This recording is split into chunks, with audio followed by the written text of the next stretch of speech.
How to improve your Snapchat camera quality. So hello guys, welcome back to my YouTube channel. In this video I'll be showing you how to improve your Snapchat camera quality. Whether you are using iPhone or Android, it's the same. So first thing, just head over to your Snapchat application and make sure you are logged into your account. Now just tap on this profile icon at the top left corner and just select settings gear icon at the top right corner. And now just scroll down all the way until you see the option called lenses. So just tap on this and you can first try clearing all lens data from over here. So it will all clear all relevant lens data from the Snap servers. So once you do that, just here scroll once again all the way down and simply clear all the cache from over here as well.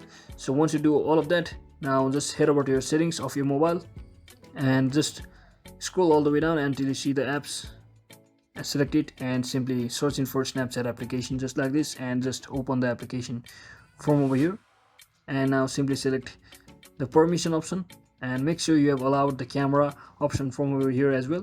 So once you do that, finally the final method is just come over to your Play Store and simply search in for Snapchat application and make sure if there's any update available, you have updated your application to its latest version.